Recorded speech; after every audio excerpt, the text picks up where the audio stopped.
จักกันก็บ่ได้หลายวันปันใดดอกนอแต่หัวใจอ้ายมันจัง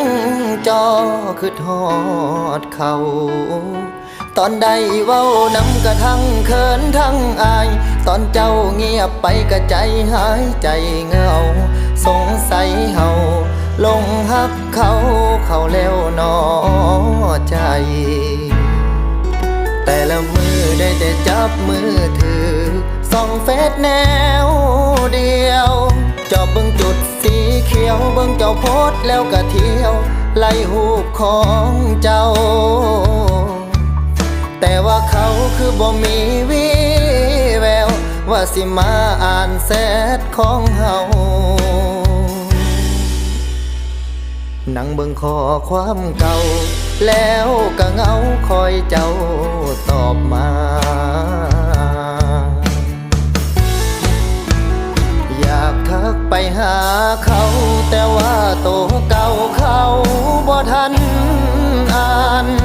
เขาคือสิลำคาญเขาคือสิยิ้มหวานใส่แซดคน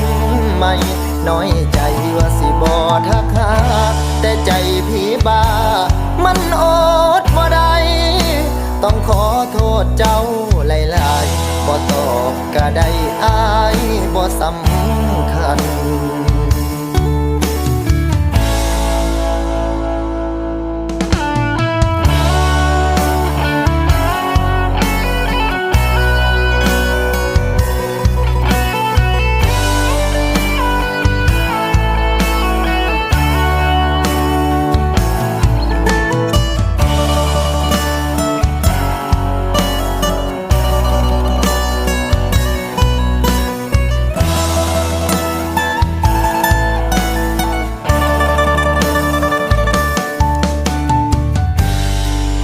บ่นอ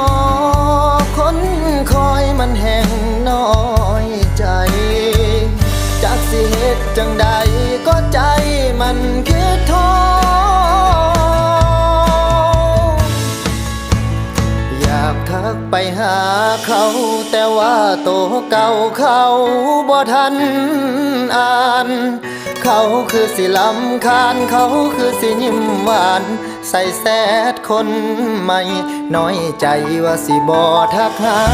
แต่ใจพี่บ้ามันอดบ่ได้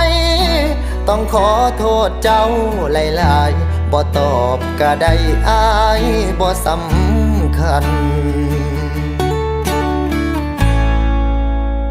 อยากทักไปหาเขาแต่ว่าโตเก่าเขาบ่ทันอ่าน